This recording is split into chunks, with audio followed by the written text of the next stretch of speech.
హోషేయ గ్రంథం 7వ అధ్యాయము 11వ వచనం.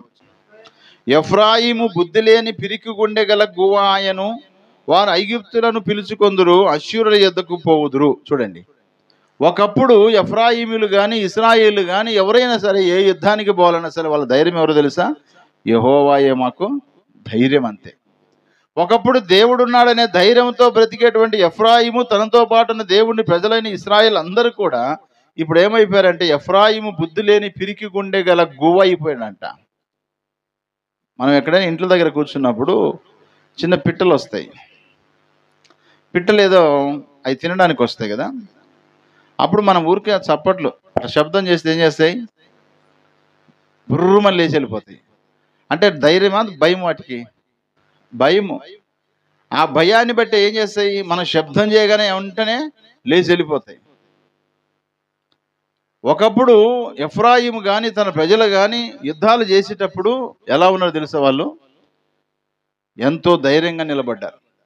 కానీ ఇప్పుడు చూస్తే పిరికి గుండె. నిజంగా మన జీవితాల్లో ఒకప్పుడు దేవుడు ఉన్నాను, నాకు దేవుడిలో ఉన్నాను, విశ్వాసం ఉంది నాకు, దేవుడు నాకు సాయం చేస్తాడని ఎన్నోసార్లు ధైర్యంగా ఉన్నటువంటి మనము ఇప్పుడున్న పరిస్థితులను బట్టి మన గుండె కూడా ఏమవుతుంది? పిరికి గుండెగా మార్చబడుతుంది. జాగ్రత్త. పరిశుద్ధ గ్రంథంలో రాయబడ్డది. ప్రకటన గ్రంథం 21వ అధ్యాయం 8వ వచనంలో అగ్నిగుండంలో వేయబడే లిస్టు ఒక 8 మంది గుంపులు ఉన్నాయి అక్కడ. ఆ 8 మంది గుంపులు మొట్టమొదటి గుంపు ఏం తెలుసా? పిరికివారు అని రాయబడింది అక్కడ. చిన్న చిన్న వాటికే పిరికి వాళ్ళు ఏం చేస్తుంటారు? భయపడుతూ ఉంటారు. నీకు జ్వరం వచ్చిందంటే ఇంక చచ్చిపోతాననే భయం వాళ్ళకి. చచ్చిపోతాననే భయం ఎక్కువ ఉంటుంది వాళ్ళకి. కరోనాలో చాలామంది ఎందుకు భయపడారంటే పిరికివారే చనిపోయారు. కరోనాలో భయపడి సగం మంది చచ్చిపోయారు. నాకు కూడా కరోనా వచ్చింది, నేనేం భయపడలేదు. ప్రభు స్వస్థపరుస్తాడు, ప్రభు బాగు చేస్తాడు. సెకండ్ వేలో చచ్చిపోవాల్సిన నన్ను కూడా బ్రతికించాడు. కానీ ఎప్పుడైనా సరే ప్రియులారా గమనించండి, మన జీవితాల్లో మనం ఎప్పుడైతే ధైర్యంగా నిలబడతామో ఖచ్చితంగా దేవుడు మన పక్షాన ఖచ్చితంగా ఉంటాడు. పిరికితనంతో ఉన్నామనుకోండి, దేవుడు ఇచ్చేది కూడా వెనక్కి తీసేసుకుంటాడు. దేవుడు మనల్ని ధైర్యపరిచేవాడు. దేవుడిని బట్టి ధైర్యంగా ఉండాలి, దేవుని వాక్యాన్ని బట్టి ధైర్యంగా ఉండాలి, మనకు దేవుడు ఇచ్చిన విశ్వాసాన్ని బట్టి ధైర్యంగా ఉండాలి. మనల్ని దేవుడు తన బిడ్డలుగా చేసుకున్నాడు కాబట్టి ఆయన చేయి విడవడు. నేను నిన్ను విడవను, ఎడబాయనన్నాడు. యెహోషువ భయపడుతున్నాడు, అయ్యా యుద్ధానికి వెళ్ళలేనయ్యా, మోషే చెప్పిన మాట వినలేదు, నేను చెప్పిన మాట ఏమి వింటారని భయపడుతుంటే ధైర్యంగా ఉండము, నేను నిన్ను విడవను, ఎడబాయి, నేను నీకు తోడై ఉంటాను, నీ మార్గం అంతట్లో తోడుకుంటానని చెప్పి దేవుడు ఆయన ధైర్యపరిచాడు. పిరికి గుండె కలిగిన వారికి ఒకవేళ మనం ఉన్నామా ఆలోచించేయాలి. వాస్తవంగా పిరికి గుండె అనేది దేవుని పిల్లకు ఉండవలసింది కాదు. ఎన్నోసార్లు నేను జ్ఞాపకం చేస్తూ ఉంటాను. షడ్రక్ మేషక్ అబేద్నెగోల గుండె ఎలాంటి గుండె? ధైర్యం కలిగిన గుండెది. పిరికి గుండె అయింటే ఖచ్చితంగా ఆ ప్రతిమకు ఏం చేసేవాళ్ళు? సాగిలపడేవారు, అంతే. కానీ వాళ్ళ గుండె నిజంగా ఎలాంటిదంటే బలమైనటువంటిది, ధైర్యం కలిగినటువంటి గుండె. ఒక సందర్భంలో దావీదును తన ప్రజలను తరుముకోవడానికి తన కుమారుడైనటువంటి అబ్షలోము ప్రయత్నం చేస్తున్నప్పుడు అహితోపేలు అనేవాడు ఏం చేస్తుంటే, అయ్యా అబ్షలోమా, మీ నాన్నతో పాటు ఉన్న వారందరూ కూడా రెస్ట్ తీసుకుంటుంటారు.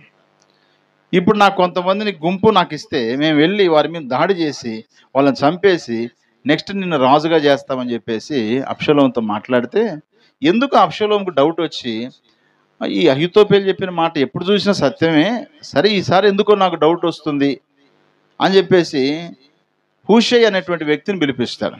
ఈ హూషై అనే వ్యక్తి వచ్చి ఏం చేస్తాడంటే, అయ్యా అహితోపేలు చెప్పిన ఆలోచన ప్రతిసారి చెప్పింది మంచిదే, ఈసారి ఆలోచన ఏదో మంచిగా అనిపించట్లేదు నాకు. ఒకవేళ అతను కోరినట్టుగానే మీరు కొంతమందిని జనాభానిచ్చి పంపిస్తే మీ నాన్న మీదకి, అక్కడ ఉన్న ప్రజలు ఎలాంటి వాళ్ళు తెలుసా? వాళ్ళు సింహపు గుండె గలవారు, మీ తండ్రి కూడా మహాబలాఢ్యుడైనటువంటి వాడు అని చెప్పేసి ఆ హూషై అయినటువంటి వ్యక్తి అబ్షలోముతో మాట చెప్తాడు.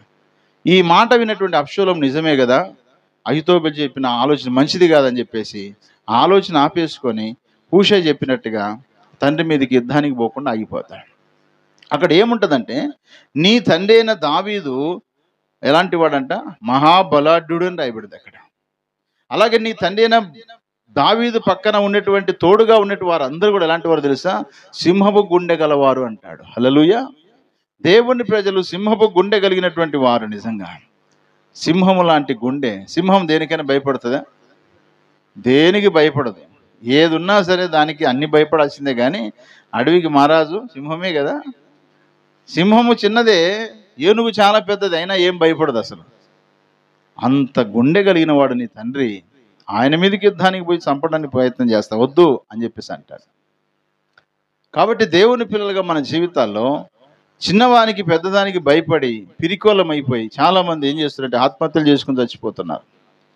ఎవరైనా ఏదో ఒక మాట అంటే అయిపోయి నా జీవితం ఇంకా వేస్ట్ అనుకుంటారు. ఏదైనా అనుకున్న పని జరగకపోతే నా జీవితం వేస్ట్ అనుకుంటారు. పిల్లలు ఏదైనా చేయకూడదు ఏమైనా చేస్తే ఇంక అయిపోయా మా పరువు అంతా పోయిందని చెప్పేసి వీళ్ళు ఇంటికి నింపు పెట్టుకొని వీళ్ళందరూ చచ్చిపెట్టేవాళ్ళు ఉన్నారు.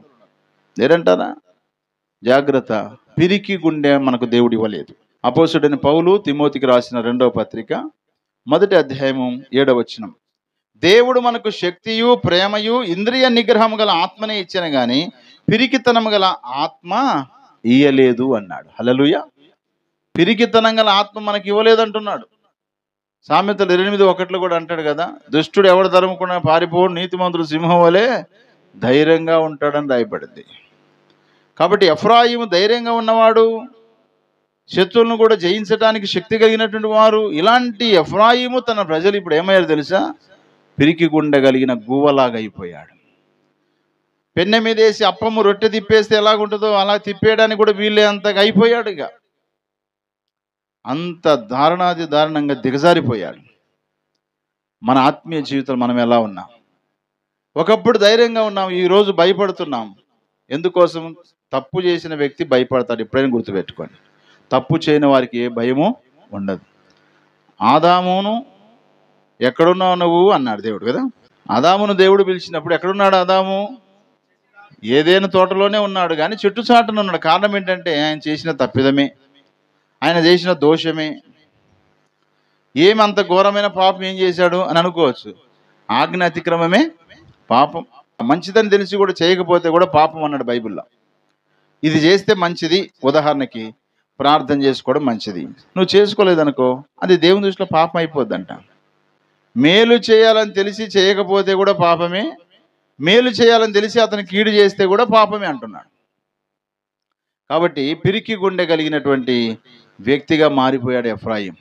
ఎఫ్రాయిం గురించి చెప్తా. ఎఫ్రాయిం మనకు అభివృద్ధి చెందవలసిన వాడు ఏమైపోయాడు? ఇప్పుడు దిగజారిపోతా ఉన్నాడు. ఆయన గుండె చూస్తే తన ధైర్యం ఏమి లేదు, ఇప్పుడు పిరికి గుండె కలిగిన వాడిగా అయిపోయాడు.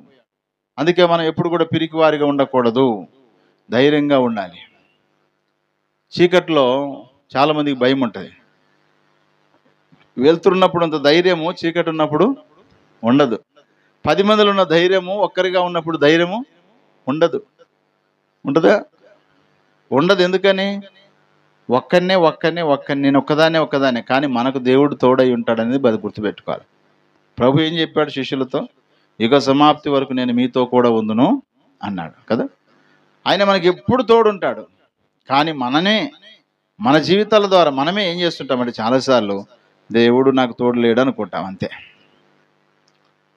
దేవుడు నాకు తోడు లేడు అనుకున్నంత కాలం మన జీవితంలో పిరికితనమే వస్తుంది. కాబట్టి పిరికితనం గల ఆత్మను దేవుడు మనకి ఇవ్వలేదు. ఏమున్నా లేకపోయినా మనం ఎట్టుండాలి? ఆడవాళ్ళు చెప్పండి, ఎట్టుండాలమ్మా? బయట వింటుంటారు. ఏమున్నా లేకపోయినా, ఆరోగ్యమైన అనారోగ్యమైన, ఇరుకులైన ఇబ్బందులైన, అవమానాలైన, నిందలైన ఎట్లుండాలి? మనం ధైర్యంగా ఉండాలి, అంతే. దావీదు తనతో పాటు ఉన్న ప్రజలంతా కూడా సింహపు గుండె వాళ్ళ వారి వలె ఉన్నారంట. అంత ధైర్యంగా ఉన్నారు. ఏదైనా రాని ఎదుర్కొంటాం, అంతే. ధైర్యం ఉన్నోడే యుద్ధానికి వెళ్తాడు, ధైర్యం ఉన్నోడే మిలిటరీకి వెళ్ళిపోతాడు, ధైర్యం ఉన్నోడే పోలీసు అవుతాడు, తెలుసా? ధైర్యం ఉన్నోడే దొంగ కూడా అవుతాడు. ఇవి లేకపోతే వాళ్ళ జీవితాల్లో చేయలేరు. కొన్నిసార్లు పల్లెటూరులో నేను గమనిస్తూ ఉంటాను, వాళ్ళు మిడ్నైట్లో కూడా ఎక్కడున్నారంటే పొలంలో ఉన్న సార్ అంటే ఎవరున్నా అంటే ఎవరు లేరు అంటారు. ఏం చేస్తున్నా అంటే నీళ్ళు కడుతున్నా అంటారు. మరి అక్కడ పురుగు బుట్ట ఏమైనా అవన్నీ దేవుడు చూసుకుంటాడు అంటారు. వీళ్ళ ప్రార్థన కూడా ఉండదు వీళ్ళకి. మళ్ళీ గుడ్డి నమ్మకమే దేవుడు చూసుకుంటాడంట. దేవునికి అనుకూలంగా ఉండేది లేదు, కానీ మళ్ళీ దేవుడు చూసి నిజంగా దేవుడు ఎంత మంచివాడు చూడండి. చేసినా చేయకపోయినా దేవుడు నిన్ను కాపాడుతూనే ఉంటాడు. అన్ని విషయాల్లో కాపాడుతున్నాడని చెప్పేసి ఇష్టానుసారంగా బతకమని కాదు, సరి చేసుకుంటూ దేవుని దగ్గరికి సమీపంగా ఉండాలి. పిరికి గుండె కలిగిన వాడైపోయాడు ఎట్టకేలకు తన మీద ఉన్నటువంటి అష్షూరీయులు ఐగుప్తులను ఆశ్రయించాడు తప్ప దేవుణ్ణి పక్కన పెట్టేశాడు. ఆయన ఎంట్రుకలు తెల్లగా అయిపోయి ముసలోడు అవుతున్నా కూడా గ్రహింపు రాలేదంట తన జీవితానికి. చూసారా, అక్కడ ఉంది ఆ మాట. హోషేయ గ్రంథం 7వ అధ్యాయం 11 వచ్చిన అనుకుంటాను. చూడండి, అన్యులు తన బలమును మింగివేసినను అది అతనికి తెలియదు, తన తల మీద నెరసిన వెంట్రుకలు కనబడుచున్నను అది అతనికి తెలియదంట. అంటే యవన కాలంలో నుంచి బాగా కొనసాగి అన్యులతో సహవాసం చేసి చివరికి నెత్తెంత తెల్లగైనా సరే తనకి ఏమీ అర్థం కావట్లేదు. ఇంకా దేవుడున్నాలే తోడు, దేవుని బిడ్డనే నేను అనుకుంటున్నాడు అంతే. జాగ్రత్త, మన జీవితాలు కూడా ఇష్టానుసారమైన బ్రతుకుతూ పిరికి కలిగిన వారిగా మనం ఉంటూ కూడా దేవుని బిడ్డనని చెప్పుకుంటే దేవునికి అవమానము. ఎంతో ధైర్యం ఉండాలి. ఒక సందర్భంలో పౌలుతో అంటారు, అయ్యా నువ్వు యెరూషలేము పోతే ఇదిగో నడికట్టలతో కట్టేస్తారయ్యా, నిన్ను బంధిస్తారయ్యా అంటే ఆయన అంటాడు, బంధించడం ఏంది, నన్ను చంపినా సరేగాక ప్రభు కొరకు నేను చనిపోవటానికైనా ఏమైనాను సిద్ధంగా ఉన్నాను అన్నాడు. హల్లెలూయా. పౌలులో పిరికితనం గల ఆత్మ లేనే లేదు. యేసుప్రభు నమ్ముకున్నాడు. యేసుప్రభు నమ్మిన నా జీవితాలు కూడా పిరికితనం కలిగిన ఆత్మ, పిరికితనం కలిగిన గుండె ఉండకూడదు. ఒకవేళ పిరికితనం గల గుండె వచ్చిందా, వెంటనే ప్రభు సన్నిధిలో మోకరించు. నీలో ఉన్న చెడుతనం ఏమిటో ప్రభు దగ్గర ఒప్పుకో. ధైర్యం ఈ ప్రభువా, నన్ను బలపరచు ప్రభు అని దేవుణ్ణి అడుగు. అలా అడగకుండా ఆ పిరికితనముతోనే నీ జీవితాన్ని అంతరించిపోయింది అనుకోండి, నీ జీవితాన్ని ముగించుకున్నావు అనుకోండి, చివరికి ఎక్కడికి పోతారు? చాలామంది దేవుణ్ణి నమ్ముకున్నా సరే ఏమంటారు తెలుసా, చచ్చిపోవాలనుకున్నా నేను అంటారు. చచ్చిపోయి ఏం చేస్తావు నువ్వు? చచ్చిపోవడానికేనా ప్రభు నిన్ను రక్షించుకుంది? శ్రమలలో, ఇరుకులో, ఇబ్బందుల్లో, అవమానాల్లో కూడా ప్రభు కోసం జీవించడానికి కాదా దేవుడు నిన్ను ఎన్నుకున్నది? ఒకవేళ ఆ కష్టాన్ని బట్టి నువ్వు చచ్చిపోవాలనుకుంటే ఇంకా దేవుడు రక్షించి ఏం లాభం చెప్పండి? ఎప్పుడు కూడా పొరపాటున కూడా నేను చచ్చిపోతాననే మాట నీకు రాకూడదు. మనము దేవుని పిల్లలం. ఎవరైనా చంపినా పర్వాలేదు కానీ నేను మాత్రం చావను అంతే. బైబిల్లో 118వ కీర్తన 17 అంటాడు, నేను చావను, సజీవుడనే యెహోవా క్రియలను వివరించేదని అంటాడు. నేను చావను. కాబట్టి చావాలి, చచ్చిపోవాలి అనేటువంటి ఆలోచన విధానాలు మనం మానేయాలి. నువ్వు చచ్చిపోతే ఇంట్లో ఉన్నవారికి, మిగిలిన వారికి సమస్యలు ఎక్కువైపోతే తప్ప నీ నుంచి సమస్య తగ్గేదేమి ఉండదు. కాబట్టి ప్రియమైన దేవుని బిడ్డలారా, చావు అనే దాన్ని మనం గురి పెట్టుకోకూడదు. మన గురి అంతా ఎవరు? దేవుడే. దేవుడున్నాడు, దేవుడు చూస్తున్నాడు, దేవుడు సాయం చేస్తాడు, దేవుడు మేలు చేస్తాడు అనేటువంటి ఉద్దేశంతో ఉండాలి తప్ప నేను చచ్చిపోతాను అనేటువంటి ఆలోచన ఎప్పుడైతే నువ్వు చేస్తావో ఖచ్చితంగా నీ గుండె ఏమైపోతుంది? పిరికి గుండె. పిరికి గుండె కలిగిన వారు మాత్రమే ఈ మాట చెప్తారు.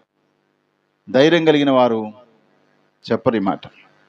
కాబట్టి పిరికితనం గల ఆత్మ దేవుడు మనకి ఇవ్వలేదని దేవుని వాక్యం సెలవిస్తుంది.